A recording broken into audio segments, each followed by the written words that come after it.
بسم اللہ الرحمن الرحیم۔ ہمارا اختتام اس دن سورہ الاسراء کی 70 نمبر آیت پر ہوا تھا اور انشاءاللہ یہاں سے آگے شروعات ہے۔ تو فرمایا یوم ندعو کل اناس بامامہم فمن اوتیا کتابہ بیمینہ فاولئک یقرؤون کتابہم ولا یظلمون فتیلا۔ فرمایا جس دن پکاریں گے ہر انسان کو ساتھ اس کے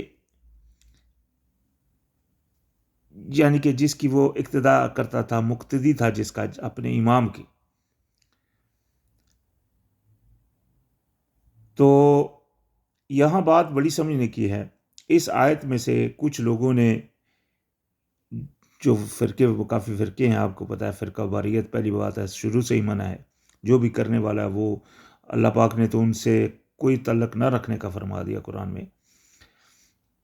تو ان الذین یفرقون، اللہ پاک نے فرمایا جو لوگ تو فرقہ کرتے ہیں، فرقہ کرتے ہیں، لست علیہم من شیء، ان سے آپ کا کوئی تعلق نہیں، تو لہٰذا ان سے کوئی تعلق نہ رکھنے کا فرما دیا، کیونکہ وہ تفرقہ بازی فرقوں میں پڑے ہیں۔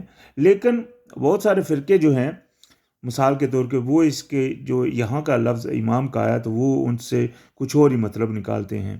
وہ کہتے ہیں جو ان کے ذہنوں میں امام ہے، بولتے ہیں وہ امام ہمارے ساتھ اٹھائے جائیں گے، یہ ہے وہ ہے۔ تو اس بات کی تھوڑی سی زیادہ کلیئرنس اللہ پاک نے سورہ قاف کی آیتوں میں بھی فرمائی اور وہاں واضح کر دیا ساتھ کون ہوگا۔ تو اس آیت میں جب اللہ پاک نے فرمایا کہ وجاءت کل نفس معها سائق و شہید، اور جب اٹھایا جائے گا، آئے گا ہر انسان ساتھ اس کے ہانکنے والا ہوگا، جو ہانکا لے کر آئے گا، اور گواہ یعنی کہ جو اس کے ساتھ گواہی ہوگی، وہ یہ دونوں چیزیں ہوگی۔ اور اس کے علاوہ اس کے ساتھ قرین، یعنی کہ وہ جو قرین، جو وہ امام جہاں جس کو بولا گیا قرین، جس کی بھی وہ پیروی کرتا، اپنا ساتھی جس کو سمجھتا تھا، تو وہ قرین اس کو کہے گا یہ میرے پاس ہے تیار مکمل، یعنی کہ وہ جو اگر اس نے گمراہی میں ڈالا ہوگا تب بھی وہ کہے گا میرے پاس مکمل تیار ہے۔ یعنی کہ اگر ایک شیطان تھا، اس کا قرین تھا، تو اس کی وہ پیروی نہیں کرتا تھا، مقتدی اس کا بنا ہوا تھا، وہ جدھر اس کو بولتا تھا اس کی پیروی کیا جاتا تھا۔ تو وہ اس وقت جب وہاں جائے گا تو وہ تو پہلی بات یہ کہے گا، لیکن جب اللہ پاک ان کو جہنم میں ڈالنے کا حکم فرمائے گا تو وہ آیت میں آتا ہے قال قرینہ ربنا ما اطغیتہ ولکن کان فی ضلال بعید، اے اللہ میں نے اس کو گمراہ نہیں کیا تھا بلکہ یہی جو تھا نا وہ گمراہ تھا۔ تو اور ساتھ ہی اگلی آیت میں اللہ پاک فرماتے ہیں کہ میرے سامنے جھگڑو مت، تو اللہ پاک ان سب کو یعنی کہ وہ اس کا قرین بھی اور وہ بھی، وہ دونوں جہنم میں جائیں گے۔ تو اس آیت میں چونکہ وہ امام کا لفظ استعمال کیا، کیونکہ اس کی بھی مقتدی، وہ امام کیا مطلب کیا ہوتا ہے؟ جس کی اقتدا کی جاتی ہے۔ تو وہ جس کا مقتدی بنا ہوا تھا، جس کے پیچھے پیچھے چل رہا تھا، وہ جناب اس کے ساتھ اٹھایا جائے گا اس دن، اور مطلب اس کے جس دن پکارا جائے گا، جس دن اٹھایا جائے گا، اور ساتھ وہ اس کے امام کے ہوگا۔ اور ساتھ ہی فرمایا ومن اوتیا کتابہ بیمینہ، اور جس کے پاس لائی جائے گی کتاب اس کے دائیں ہاتھ کی طرف، یعنی کہ اس کے دائیں ہاتھ میں لائی جائے گی اس کی کتاب، تو وہ اس کو پھر اولئک فاولئک یقرؤون کتابہم ولا یظلمون فتیلا، یعنی کہ وہ پھر پڑھے گا اپنی کتاب کو اور اس کے اوپر ذرا سا بھی، باریک سا بھی اس کے اوپر کوئی ظلم نہیں کیا جائے گا۔ تو یہ ایک اللہ کا فضل ہے۔ یہ اس دن ہوگا جس دن قیامت برپا ہوگی۔ تو قیامت والے دن جس کی بندہ دنیا میں پیروی کرتا تھا، مثال کے طور کے اوپر اگر تو وہ کسی اپنے نیک کی پیروی کرتا تھا، ٹھیک ہے نا، جو دیکھیں نا انسان کے اندر ایک اچھائی بھی ہوتی ہے، جو اچھا نفس امارہ جس کو بولتے ہیں، نفس لوامہ، یعنی کہ جو اس کو لوامت کرتا ہے، اور اس نفس کو اس نے پاکیزہ رکھا، اور اندر کی جو آواز اس کے اندر آتی ہے، جس طرح مطلب حقیقی کوئی بات ہے جو حق کی بات اور اس کے اوپر وہ قائم رہتا ہے تو لازمی بات ہے وہ بندہ پھر سیدھے راستے پہ ہوتا ہے. تو اس کی یعنی کہ اس کے اوپر ذرا بھی ظلم نہیں کیا جائے گا اور وہ اس کی پیروی کرتا ہے جو اس کے اندر سے اچھی آواز آتی ہے، نہ کہ اس غلط آواز کی پیروی کرتا ہے. تو لہٰذا اس کے اوپر پھر کوئی ظلم نہیں ہوگا. وَمَنْ كَانَ فِي هَٰذِهِ أَعْمَىٰ، اور جو کوئی ہوگا یعنی کہ اس دنیا میں اندھا، یعنی کہ دنیا میں وہ پیروی کرتا رہا جو غلط تھا، بس اسی کے پیچھے وہ حقیقت کی طرف سے آنکھیں بند کیے رہا. تو یعنی کہ جو وہ من کانا فی ہذہ اعمیٰ، تو جو کوئی ہوگا اس میں اندھا، فہو فی الآخرات اعمیٰ، اور وہ آخرت میں بھی اندھا ہی پھر ہوگا. یعنی کہ اس طرح کا اندھا ہوگا کہ اس کو بھی پھر یعنی کہ جس طرح کچھ دکھائی نہیں دیتا، حقیقتوں سے پردے پڑے ہوئے، تو لہذا اس دن بھی اس کے سامنے یعنی کہ وہ اندھے کی طرح ہی اس کی وہ کیفیت ہوگی. وَأَضَلُّ سَبِيلًا، اور گمراہ ہوگا رستے سے، یعنی کہ وہ سیدھے رستے پہ تو نہیں ہوگا، وہ یعنی کہ رستے سے گمراہ ہوگا. تو فرمایا وَإِن كَادُوا لَيَفْتِنُونَكَ عَنِ الَّذِينَ أَوْحَيْنَا إِلَيْكَ لِتَفْتَرِي عَلَيْنَا غَيْرَهُ، اور قریب تھا کہ یہ آپ کو پھسلا دیتے اوپر جس سے جو ہم نے آپ کی طرف وحی کی،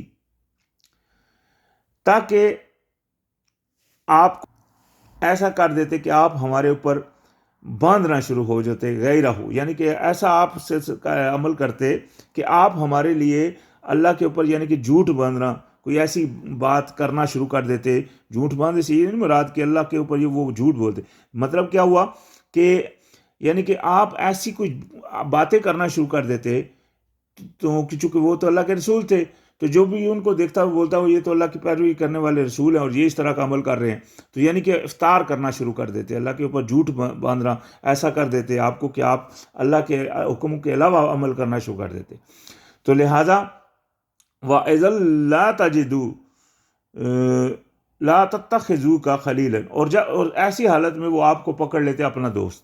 یعنی کہ اگر آپ ایسا کرتے تو پھر آپ ان کے چہیتے بھی بن جاتے اور آپ کو وہ دوست بھی بنا لیتے. وَلَوْلَا أَن ثَبَّتْنَاكَ لَقَدْ كِدتَّ تَرْكَنُوا إِلَيْهِمْ شَيْئًا قَلِيلًا، اور اگر نہ ہم ثابت قدم رکھتے آپ کو تو آپ کچھ مائل ہونے ہی کو تھے ان کی طرف، مائل ہو جاتے ان کی طرف کچھ تھوڑے سے، یعنی کہ اگر ہم آپ کو ثابت قدم نہ رکھتے. دیکھیں یہ ایک بات بہت اہم ہے یہاں، یہ دونوں آیتوں میں سمجھنے کی بات ہے کہ ہمارے نبی، ہم سب دنیا جتنی بھی ہے جو بھی مطلب مومن ہے یا مکافر ہیں یا جو بھی ہیں، وہ سب جانتے ہیں کہ رسولوں کا سلسلہ جو بھی چلا رہا، تو رسول اللہ کے ایک برگزیدہ مطلب لوگ ہوتے ہیں جن کو اللہ پاک نے چوائس کیا ہوتا ہے، پسند کیا ہوتا ہے، چنا ہوتا ہے انسانوں میں سے. وہ میسنجر ہوتے ہیں، وہ میسج دیتے ہیں اللہ کا، وہ آتے ہیں پیغام پہنچاتے ہیں اللہ کا، ٹھیک ہے نا. یعنی کہ یہ ان کی وہ اللہ پاک نے ان کے لیے ان کو اس کام کے لیے چنا ہوتا ہے. لیکن دیکھیں ان کو بھی گمراہ کرنے کے لیے چالیں چلی جاتی رہیں تاکہ وہ گمراہ ہوں، حالانکہ وہ اللہ کے رسول تھے، سلسلہ وہی جاری تھا، اللہ پاک نے ان کو ثابت قدم رکھا. اسی میں کوئی شک نہیں، اللہ انسان کو بھی، نارمل انسانوں کو بھی اللہ ثابت رکھے گا تب یہ ثابت قدم رہیں گے. لیکن یہ ذہن میں رکھا جائے کہ وہ پیغمبر ہونے کے باوجود بھی ان کے اوپر اس طرح کی مصیبت یعنی کہ خطرات منڈلا رہے تھے. تو ہم جو نارمل لوگ ہیں یعنی کہ جو پیغمبر نہیں ہیں، تو ان کے اوپر تو بہت سارے اس طرح کے خطرات ہیں جس سے لوگ گمراہ کرنے کے چکر میں ہوتے ہیں. جس طرح شیطان ہے، وہ کیا بولتا ہے، کسی نے بولا کہ نفس اور شیطان لے کر ہیں خنجر تیرے در بدر، وار ہونے کو ہے اے غافل سنبھل. تو یعنی کہ وار اس شیطان کا اور نفس کا، یہ دونوں کا چل رہا ہے. تو شیطان نما لوگ بھی ہیں جو ایسی شیطانی چیزیں پھیلا رہے ہیں، جس طرح مطلب بے حیائی وہ پھیلا رہے ہیں. تو آپ نارمل مومن آدمی ہے تو وہ اس میں ابھی اس کے وہ مجبوری میں ہے، وہ کیا کر سکتے ہیں، تو پھنسا ہوا ہے. تو اگر اپنے آپ کو قابو نہ رکھے، یہ بھی ہے ذہن میں رکھے، قابو رکھنا بھی اللہ کا حکم سے ہے. تو اس میں سب سے بڑی بات کیا ہے کہ تقوی مکمل اختیار کیا جائے، ایمان اللہ کے اوپر اور تقوی مکمل اختیار کیا جائے. تب جا کر اللہ کی ذات انسان کو مطلب وہ ریکوری دے گی اللہ پاک. تبھی تو ہم دعا کرتے ہیں کہ اللہ ہم کو سیدھے رستے پہ چلا، کیونکہ ہمارے بس کی بات نہیں ہے. اور اگر ہو سکتا ہے ہم تو انسان ہیں، ہم سے تو غلطی خطاؤں کو پتلے ہیں، تو لہٰذا اللہ سے دعا کرتے ہیں کہ اللہ تو ہم کو بچا. چونکہ اللہ نہیں، دیکھیں یہ پیغمبر علیہ السلام قرآن کی آیت میں واضح ہے، وہ اللہ کے رسول تھے لیکن وہ کچھ ان کی طرف مائل ہونے کو تھے، اگر اللہ سے ان کو ثابت نہ رکھتا. تو یعنی کہ ثابت رکھنے والا کون ہے؟ یہ اللہ کی ذات ہے. تو اس سے تقدیر دعا سے بدلتی ہے. تو لہٰذا دعا وہ کیا عمل ہے یہ جو دعا کی جائے اللہ کے سامنے، اور دعا کا وہی طریقہ اختیار کیا جائے جو اللہ پاک نے فرمایا. یہ بھی ذہن میں رکھیں. ابھی دعا اگر آپ اللہ کے طریقے کے علاوہ کریں گے تو وہ آپ کی دعا قبول نہیں ہے. مثال کے طور کے اوپر اگر ایک رکعت میں 2 سجدے ہیں، آپ 3 دیں، اللہ کا نام لیں، وہ قبول نہیں ہوگا. کیوں؟ کیونکہ طریقت سے آپ ہٹ گئے. تو مین چیز کیا ہے کہ وہ طریقت جو اللہ پاک نے طریقہ بیان فرما دیا، آپ اس کے مطابق اللہ کو پکاریں تو اللہ آپ کی انشاءاللہ، اللہ تو سنتا ہے، لیکن اگر آپ اللہ کے حکم کے علاوہ کریں گے تو وہ اللہ آپ کو اس سے الٹا ناراض ہوگا. ٹھیک ہے نا جی. تو لہٰذا اس آیت سے واضح ہوا کہ ہم کو بھی ہر وقت اللہ کی طرف مائل رہنا چاہیے اور اللہ سے پناہ مانگنی چاہیے. یعنی کہ اللہ کی پناہ میں، اللہ اپنی پناہ میں رکھے کہ ہر جو فتنے ہیں جو دنیا میں پھیلے ہوئے ہیں ان سے اللہ بچائے ہم سب کو. تو لہٰذا یہ دعا کرنی چاہیے. تو فرمایا وَإِذَا أَذَقْنَاكَ ضِعْفَ الْحَيَاةِ وَضِعْفَ الْمَمَاتِ ثُمَّ لَا تَجِدُوا لَكَ عَلَيْنَا نَصِيرًا. یعنی کہ اگر آپ، یہ دیکھیں اللہ پاک نے اپنے رسول کو بھی یہی کہا. دیکھیں یہ کچھ لوگ ہوتے ہیں جو کہتے ہیں کہ نہیں وہ رسول ہیں تو وہ بس ختم. ایسی کوئی بات نہیں ہے. یہ دیکھیں کوئی ایسی بات نہیں. ایک رسول ہے، حضرت یونس علیہ السلام اللہ کے رسول تھے. اللہ پاک نے ان کو حکم دیا کہ اس طرف جانا ہے، وہ اس طرف کی بجائے دوسری طرف چلے گئے. جب دوسری طرف گئے تو وہاں ان کو مطلب وہ سمندر میں بیٹھے، کتنا کچھ ماحول ہوا. اگر آپ تورات میں دیکھیں جو بائبل ہے اس میں ایک پوری بک ہے حضرت یونس علیہ السلام کی، پوری کتاب ہے. قرآن میں تو بہت تھوڑا سا واقعہ ہے، لیکن اس میں سے پتہ چلتا ہے کہ جب انہوں نے وہ کشتی میں بیٹھے اور طوفان اتنا آ گیا، اس وقت ایسے لوگ تھے وہ انہوں نے کہا کون ہے اپنے مالک سے جو مطلب غداری کر رہا ہے. تو انہوں نے پھر اپنا بتایا، تو پھر بھی ان کو وہ اس میں تھوڑا سا ہوا کہ ان کو پھینکنے گئے. آخر انہوں نے قرہ اندازی کی اور اس کو ان کو پھینکنا پڑا.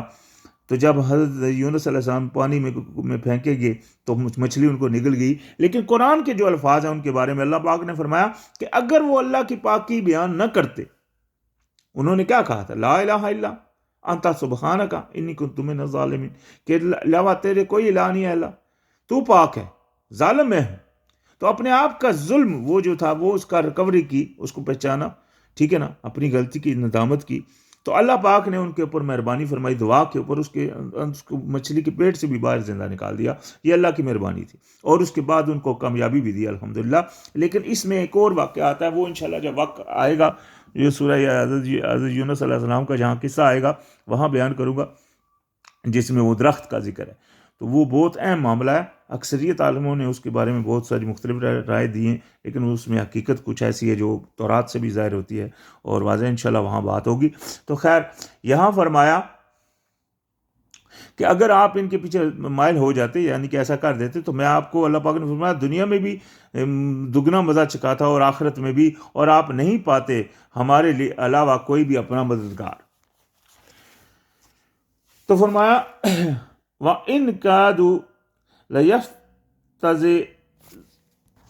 لَيَسْتَفِزُّنَّكَ مِنَ الْأَرْضِ لِيُخْرِجُوكَ مِنْهَا وَإِذًا لَا يَلْبَثُونَ خِلَافَكَ إِلَّا قَلِيلًا.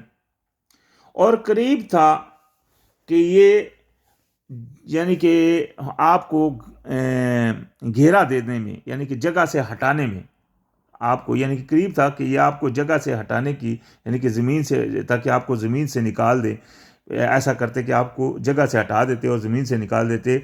اور اس حالت میں آپ کے پیچھے کھڑے نہیں ہوتے مگر تھوڑے سے، یعنی کہ آپ کے پیچھے جو اٹھتے وہ تھوڑے سے، یعنی کہ آپ کے پیچھے اگر کوئی مثال کے طور کے اوپر آپ کو نکال دیتے پیچھے سے، اگر آپ کے حق میں کوئی بولتے تو وہ بہت تھوڑے سے ایسا کوئی ہوتا جو کہتا کہ نہیں یار محمد علیہ السلام تو اچھے لوگ تھے آپ نے. تو لہٰذا ان کی حالت کی اصلیت کیفیت دی. چاہے آپ ابھی نبی علیہ السلام کے سامنے جب تھے تو ہو سکتا ہے وہ مطلب اپنی طرف سے بہت زیادہ ان کے وہ قریبی بن رہے ہوں کہ ہم آپ کے چاچا ہیں یا آپ کے فلاں ہیں یا آپ کے فلاں ہیں، تو آپ سے بہت محبت ہے، لیکن اندر سے وہ آپ کو فتنے میں ڈال رہے تھے. تو اگر حقیقت میں ایسا ہو جاتا اور آپ کو یہاں سے نکال دیتے، پیچھے آپ کے بہت تھوڑے کھڑے ہوتے. یہ اللہ پاک نے ان کو واضح کر دیا. تو پھر فرمایا سنت من قد ارسلنا قبلک من رسولنا. سنت یعنی کہ یہ اللہ کا طریقت ہے، جو پیچھے بھی اللہ پاک نے اپنے جو بھیجے ہیں ان میں چلی آ رہی ہے، جو اللہ پاک نے اپنے رسول بھیجے. تو اللہ پاک نے فرمایا سنت من قد ارسلنا قبل کا، یعنی کہ یہ سنت چلی آ رہی ہے جو پہلے ارسال کیے تھے ہم نے آپ سے پہلے، من رسولنا اپنے رسولوں میں سے، ولا تجدوا لسنت تنا تحویلا، اور نہیں پائیں گے آپ اللہ کی سنت میں کوئی بھی رد و بدل، یعنی کہ اللہ کی طریقت میں آپ رد و بدل نہیں پائیں گے. یہ دیکھیں قرآن میں بہت دفعہ واضح بات آتی ہے، اللہ پاک کی طریقت میں رد و بدل نہیں. اللہ پاک انسان کو، چونکہ اللہ پاک نے وعدہ کیا ہوا ہے جب کوئی انسان گناہ کرتا ہے، تائب ہوتا ہے، دل سے اللہ کی طرف جاتا ہے، اللہ پاک اس کو معاف کرنے پہ قادر ہے. ٹھیک ہے، وہ معاف کرتا ہے جس کو چاہتا ہے. لیکن انسان کو ہر وقت اپنی سوچ کرنی چاہیے کہ وہ کس جگہ پہ کھڑا ہے. اللہ پاک نے قرآن میں فرمایا کہ تم لوگوں کو اپنا محاسبہ کرنا چاہیے کہ کس طرح تمہارا حال ہے. یعنی کہ فرمایا یا ایھا الناس اتقوا اللہ ولتنظر نفس ما قدمت لغد، یعنی کہ اے انسانوں اللہ کی پرہیزگاری اختیار کرو اور دیکھنا چاہیے انسان کو اس نے کل کے لیے کیا بھیجا ہے. یہ دیکھیں محاسبہ کرنا ہمارے اوپر رکھا گیا. ہم ایسے اپنے اندھا دھند نہیں چل سکتے کہ ٹھیک ہے کوئی، ہمارے یہ ذہن میں رکھیں ہم دنیا میں پیدا ہوئے ہیں اور صرف غلامی کے لیے، اللہ کی کے لیے.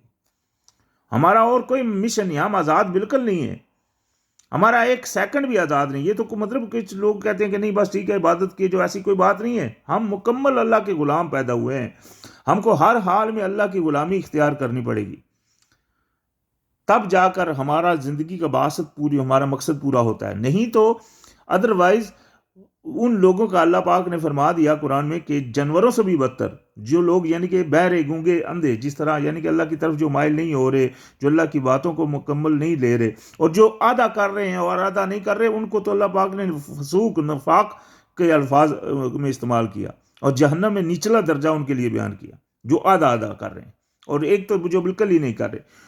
تو لہٰذا پورا عمل کیا ہے کہ اللہ کے یا ایھا الناس ادخلوا فی السلم یا ایھا الذین آمنوا ادخلوا فی السلم کافۃ، اے ایمان والو داخل ہو جو اسلام میں پورے. تو اصل کیا ہے؟ داخل اسلام میں ہونا پورے. تو ساتھ ہی فرمایا اقم الصلاۃ لدلوق الشمس الی غاسق اللیل وقرآن الفجر. یہ ابھی وہی بات آ گئی جو سورہ ہود کی آیت نمبر 114 میں ہے. مثال کے طور کے اوپر قرآن میں صرف 2 مقام ہیں، صرف 2 جگہ ہیں جہاں نماز کا حکم کے ساتھ جہاں کہا گیا نماز قائم کرو اور ساتھ میں اوقات اس کے بتا دیے. کیونکہ قرآن کی ایک صورت اللہ پاک نے فرمایا کہ نماز فرض کی گئی ہے اس کے اوقات میں، اس کے وقتوں میں. تو وقت اللہ پاک نے یہ قرآن کی 2 صورتیں ہیں جس میں نماز کے ساتھ حکم کیا. باقی تو اور جگہ پہ ہے کہ اللہ کی تعریف بیان کیا کرو سورج نکلنے سے پہلے، سورج غروب ہونے سے پہلے، وہاں تعریف کا ذکر ہے. لیکن خاص لفظ صلاۃ کا استعمال کر کے اللہ پاک نے جو فرمائے اوقات، وہ تو صرف 2 آیتیں ہیں. ایک سورہ ہود کی ہے اور دوسری یہ سورہ اسراء کی یہ جو آیت ہے. اور ان دونوں آیتوں میں اوقات جو بیان ہوئے وہ 3 اوقات ہے. وہاں ہے کہ اطراف النہار وزلف من اللیل، یعنی کہ دن کے دونوں سروں میں اور رات. اور یہاں بیان فرمایا کہ قائم کرو صلاۃ لدلوق الشمس سے، یعنی کہ سورج ڈلنے پر، الی غاسق اللیل رات کے اندھیرے تک، اور قرآن الفجر اور قرات کرو فجر، یعنی کہ پڑھا کرو فجر. ان قرآن عن الفجر کان مشہودا، بے شک فجر کا پڑھنا جو ہے یہ مشہود ہے. مشہود یعنی کہ یہ مذائقہ، یعنی کہ حاضریت ہوتی ہے. شاید یہ اللہ جانتا ہے اس وقت کیا ہوتا ہے، اس میں کافی ساری حدیثیں بھی ہیں، موجود ہیں. لیکن مطلب حقیقت اگر دیکھی جائے تو وہ وقت جو ہے نا، اس میں آپ کی شاید مثال کے طور پر آپ کا دن کا سٹارٹنگ ہے، وہاں سے آپ کا پتہ چلتا ہے کہ ہاں بھائی یہ دن میں اٹھا تو اس نے یہاں سے شروعات کی، تو وہ مشہود ہوتا ہے، گواہ ہوتا ہے اس وقت. تو لہٰذا اللہ پاک نے ان دونوں صورتوں میں اوقات جو اپنی نماز کے بیان فرمائے وہ 3. اس کے بارے میں میں وہاں بھی بیان کر چکا ہوں.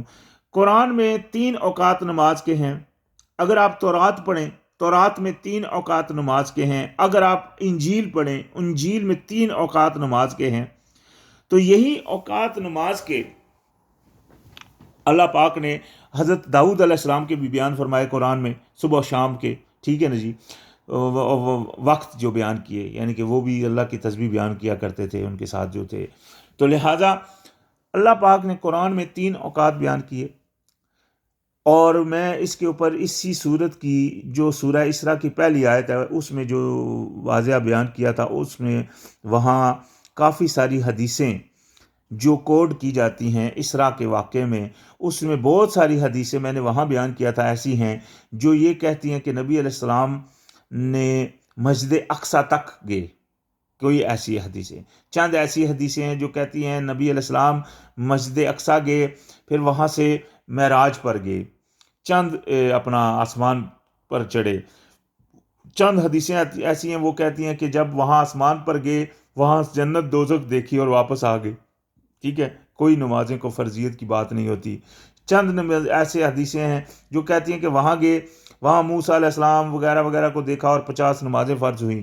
چند حدیثیں ایسی ہیں جو کہتی ہیں کہ جب نبی علیہ السلام اسراء کے سفر پر گئے تو رستے میں حضرت موسیٰ علیہ السلام اور حضرت عیسیٰ علیہ السلام وغیرہ کو دیکھا۔ تو یعنی کہ مختلف حدیثیں ہیں۔ تو یہ میں نے وہاں بھی بیان کیا تھا، پھر یہاں کر دیتا ہوں کہ نبی علیہ السلام نے یہ جو اسراء کی رات ہے، اس میں اکثریت جو آپ اگر اس کی تھوڑی سی بھی ہسٹری دیکھیں گے تو آپ کو پتہ چلے گا کہ یہ واقعہ نبی علیہ السلام کی وحی اترنے کے کم از کم 10 سے 12 سال کے عرصے کے درمیان کا واقعہ ہے۔ اس سال اتنے سال بعد یہ صورت نازل ہوئی، یہ آیتیں نازل ہوئی، یعنی کہ یہ واقعہ ہوا جب نبی علیہ السلام مسجد اقصیٰ لے گئے۔ تو لیکن اس سے پہلے بھی تو نبی علیہ السلام نماز قائم کرتے تھے، تو اس کے بارے میں نے وہاں بھی بیان کیا تھا، باقاعدہ تفسیر ابن کثیر میں بھی اس میں وارد ہے، اس کے علاوہ بہت ساری اور تفسیریں ہیں، وہاں بھی یہ بات واضح کی گئی ہے کہ نبی علیہ السلام پہلے صرف 3 اوقات ہی نماز پڑھا کرتے تھے، فجر، عصر اور رات، اور اس کے علاوہ جو تہجد وہ اگلی آیت میں آئے گی، تہجد کا جو وہ علاوہ ہے نماز کے۔ اچھا، تو یہ اوقات اللہ پاک نے اپنا جو تفسیروں میں لکھا ہے، نبی علیہ السلام اسی اوقات میں کیا کرتے تھے نماز ادا۔ تو اگر جیسا کہ حدیثیں ملتی نہیں ہیں، کچھ ایسی ملتی ہیں جو کہتی ہیں کہ مسجد اقصیٰ تک ہی گئے، یعنی کہ نمازیں اس رات تو فرض ہوئی نہیں، ٹھیک ہے نا۔ کہیں ایسی ہیں جو کہتی ہیں آسمان تک گئے، جنت دوزخ دیکھی واپس آئے، تو نمازیں اس میں بھی وہ اوقات وہ نہیں فرضیت ہوئی مثلا۔ تو اگر نمازیں فرضیت نہیں ہوئی تو نمازوں تو 3 ہی چل رہی ہیں، کیونکہ نبی علیہ السلام تو 3 ہی پڑھتے تھے۔ تو لہٰذا یہ جو حدیثوں میں باقی 5 کہاں سے آ گئی؟ تو یہ واقعہ پھر دیکھا جائے گا قرآن کے برعکس اگر کوئی سی حدیث جاتی ہے جو قرآن کے عین مطابق کون سی جاتی ہے، تو اس طرح کی ایسی حدیث بھی ہے جو یہ کہتی ہے کہ جبرائیل علیہ السلام آئے تو انہوں نے نبی علیہ السلام کو 3 دفعہ نماز کا وہ بتاتی ہے، 3 دفعہ انہوں نے نماز سکھائی۔ تو لہٰذا یہاں بھی 3 کے اوقات ہیں، تورات میں بھی 3 کے اوقات ہیں، انجیل میں بھی 3 کے اوقات ہیں۔ تو لہٰذا فرمایا کہ اس طرح کیا کرو، وَمِنَ اللَّيْلِ فَتَہَجَّدْ بِهِ، اور رات کو، یعنی کہ یہ جو اندھیری رات کے آخر پچھلے حصے میں فتحجد، بیدار ہوا کرو، بہی اس میں، نافلۃ لک، یہ فالتو ہے، اضافہ ہے آپ کے لیے۔ یہ دیکھیں اللہ پاک نے یہ نبی علیہ السلام کے لیے اضافی چیز رکھی۔ لیکن اگر آپ سورہ مزمل پڑھیں تو وہاں آپ کو ملے گا کہ نبی علیہ السلام بھی قائم کیا کرتے تھے، اور اس وقت کرنا کیا ہے، اس سورہ مزمل میں وہ واضح بیان ہے کہ وَأَقِمْ وَرَتِّلْ الْقُرْآنَ تَرْتِيلًا، اور قرآن کو پڑھا کرو ٹھہر ٹھہر کر، یعنی کہ اس وقت کھڑا ہونا اور اللہ کا کلام قرآن کو پڑھنا۔ اس میں بہت ساری آپ کو ایسی حدیثیں بھی ملتی ہیں جو یہ کہتی ہیں کہ نبی علیہ السلام کھڑے رہا کرتے تھے کہ حتیٰ کہ ان کے پاؤں سوج جاتے تھے۔ تو اگر آپ نمازوں میں یہ طریقہ یوز کریں، کھڑے ہونا، بیٹھنا، مطلب نوافل کا طریقہ استعمال کریں، تو آپ کبھی بھی دیکھیں گے ایسا نہیں ہو سکتا۔ تو یہ ایک ہی جگہ کھڑے رہتے تھے، جس سے وطر بنا ہے، کہتے ہیں کہ وطر وہ 1 رکعت، وہ مسئلہ کیا تھا، وہ 1 رکعت مطلب کیا تھی کہ نبی علیہ السلام کھڑے ہو کر وہ صرف مطلب اپنا قرآن قائم کیا پڑھا کرتے تھے، تو اس سے مطلب اللہ پاک نے ان کے لیے وہ نافلہ فالتو رکھا تھا۔ تو فرمایا عسیٰ ان یبعثک ربک مقاما محمودا، یہ بھی ایک بہت اہم بات ہے، یہاں سے بھی مختلف لوگوں نے مختلف ترجمے کیے ہیں۔ تو فرمایا قریب ہے کہ آپ کا رب بعثت کرے آپ کی، کھڑا کرنا تعریف کے ساتھ، مقام محمود۔ یہاں لوگ کہتے ہیں مقام محمود کو کوئی مقام ہے، وہاں مقام کم، یہاں مقام کا جو لفظ ہے قرآن میں بہت جگہ آتا ہے، قائم ہونا یعنی کہ کھڑا ہونا، ٹھیک ہے نا۔ تو کھڑا کرے آپ کو، محمود کا مطلب ہوتا ہے تعریف کیا گیا، جس کی تعریف بہت زیادہ تعریف کیا جائے، تو یعنی تعریف کے ساتھ آپ کو کھڑا کرے. تو یہ تو ایک بہت بڑی نعمت ہے. دیکھیں اللہ پاک نے قرآن کی سب سے بڑی آیتوں میں اللہ پاک نے ہر جگہ فرمایا الحمدللہ، اللہ کی سب سے بڑی تعریف. ٹھیک ہے نا؟ تو بے شک اللہ کی سب سے بڑی، لیکن اللہ اگر کسی کو، انسان کو بھی تعریف کے ساتھ اٹھائے، یہ نہیں کہ اللہ جتنی تعریف، مثال کے طور اس کی بھی کچھ تعریف کے ساتھ اٹھائے، تو کتنی بڑی نعمت ہے. تو اللہ پاک نے نبی علیہ السلام کو فرمایا کہ آپ کو قریب ہے کہ آپ کو آپ کا رب آپ کی جب بعثت کرے، آپ کو کھڑا کرے تعریف والوں، تعریف میں، یعنی کہ تعریف کے ساتھ آپ کو کھڑا کرے. تو لہٰذا واضح بات ہے، اس میں کوئی دوسرا مقام جو لوگوں نے بنایا وہ اس سے بالکل برعکس ہے. اصل قرآن کے جو الفاظ ہیں ان کو پکڑنا چاہیے، وہ کیا فرما رہے ہیں. تو فرمایا وَقُلْ رَبِّ أَدْخِلْنِي مُدْخِلًا صِدْقًا وَأَخْرِجْنِي مُخْرَجَ صِدْقٍ وَاجْعَلْ لِي مِن لَّدُنْكَ سُلْطَانًا نَصِيرًا. اور یہ دعا اللہ پاک نے، یہ دیکھیں یہ دعا دی نبی علیہ السلام کو، فرمایا کہ میرے دعا ایسا کہا کرو، کل ربی ادخلنی، کہ اے رب میرے داخل کر مجھے مدخلاً صدقاً، مطلب اچھے انداز میں، سچائی میں داخل کر مجھے، اور اخرجنی مخرجاً صدقاً، اور نکال مجھے سچائی سے، اور بنا میرے لیے اپنے ہاں سے سلطان نصیرن، یعنی کہ سلطان کو، وہ جو کامیابی ہے اس کو میری مددگار بنا. تو یعنی کہ اللہ پاک سے یہ دعا کرنی چاہیے. یہ اللہ پاک نے دعا دی ہوئی ہے قرآن میں. دیکھیں بہت ساری دعائیں ہیں جو قرآن میں واضح ہیں، جو انبیاء علیہ السلام نے بھی کی. ایک تو وہ ہیں، ایک وہ جو اللہ پاک نے خود ہم کو سکھائیں کہ آپ ایسا کہو. مثال کے طور کے اوپر جو سورہ بقرہ کی آخری آیت ہے وہ دعا ہے ساری، وہ اللہ پاک نے ہم کو دی. اسی طرح قرآن میں اور بہت ساری دعائیں ہیں جو اللہ پاک نے ہم کو باقاعدہ ہم کو کہا کہ آپ کو رب ارحمہما کما ربیانی صغیرا. یہ اللہ پاک نے اپنے والدین کے لیے آپ کو دعا دی، رب اغفر وارحم وانت خیر الراحمین. یہ اللہ پاک نے ہم کو فرمایا اس طرح کرو. یہاں بھی اللہ پاک نے یہ فرما دیا. تو وہ دعائیں یاد کرنی چاہیے جو اللہ پاک نے قرآن میں بیان فرمائی ہیں. تو فرمایا وَقُلْ جَاءَ الْحَقُّ وَزَهَقَ الْبَاطِلُ، اور کہہ دیجئے کہ آ گیا حق اور زحق ہو گیا، یعنی کہ ختم ہو گیا جھوٹ. ان الباطل کان زہوقا، بے شک جو جھوٹ ہے وہ ہے ہی نابود ہونے والا. یعنی کہ مطلب کیا کہ سچ جو ہے، دوسری جگہ اللہ پاک نے فرمایا کہ میں سچ کو جھوٹ کے اوپر، سر کے اوپر دے کر مارتا ہوں. تو لہٰذا وہ اس کا سر کھول دیتا ہے. تو یعنی کہ سچ کیا ہے، یہ اللہ کا کلام ہے. اللہ پاک نے اپنی کتاب میں ہر چیز کا واضح کر دیا بیان، یہ ہے اس طرح اس طرح اس طرح آپ نے یہ کرنا ہے. یہ یہاں بھی ابھی پیچھے نمازوں کا مثال کے طور پر 3 اوقات بتائے، چوتھا اوقات بھی بتا دیا، اس میں آپ اٹھیں تو یہ، تو ابھی اس کے مطابق کیا جائے. ٹھیک ہے. اسی طرح اور بہت سارے احکام ہیں جو قرآن میں واضح ہیں. قرآن کو چھوڑ کر اگر آپ پلس کریں گے تو یہی بدعت ہوتی ہے. بدعت کیا ہے؟ اللہ پاک نے جو آپ کو کر دیا، پیغام دے دیا، اس میں آپ کمی پیشی کر دیں. اس طرح کا واقعہ قرآن میں آتا ہے بنی اسرائیل کا، کہ ان کو حکم ہوا تھا کہو، لفظ کہا کرو خطۃن، انہوں نے اس کو بدل دیا. تو اللہ پاک نے فرمایا میں نے ان کے اوپر آسمان سے عذاب نازل کیا. وہ حالانکہ پیغمبروں کی اولاد ہے، تو لیکن انہوں نے اس لفظ کو صرف بدلا. یہ نہیں فرمایا کتنا بدلا، زیادہ بدلا، تھوڑا بدلا، حتتن کی جگہ خطتن کہنا شروع کر دیا. مثال دیتا ہوں. تو لیکن جو بھی بدلا، لفظ کیا ہے وہاں بدلا، تو جو بدلا اس کے اوپر ان کو بدلا دیا گیا، سزا ان کو اس کے اوپر دی گئی. کیوں بدلا؟ اللہ نے جب حکم دیا تھا ایسا کرنا تو ایسا ہی کرنا تھا. تو اللہ پاک نے اپنے ایمان والوں مومنوں کی نشانی بھی یہی بتائی کہ وہ کیا کہتے ہیں کہ سمعنا واطعنا، ہم نے سن لیا اور مان لیا. تو جو اس کے اوپر اطاعت کرتے ہیں وہی ہیں جو اللہ کے فرما بردار ہوئے. اور اسی کا نام تقویٰ ہے کہ اللہ کا حکم جوں کا تو بجا لانا. تو لہٰذا اس کے اوپر یعنی کہ پیروی کرنا، پرہیزگاری کرنا اس کے اپنے رب کے پورے حکم کی. تو لہٰذا فرمایا کہ وَنُنَزِّلُ مِنَ الْقُرْآنِ مَا هُوَ شِفَاءٌ وَرَحْمَةٌ لِّلْمُؤْمِنِينَ، اور ہم نازل کرتے ہیں من القرآن، قرآن میں جو ہے شفا اور رحمت مومنوں کے لیے. وَلَا يَزِيدُ الظَّالِمِينَ إِلَّا خَسَارًا، اور نہیں بڑھتا ظالموں کا اس سے مگر صرف خسارہ.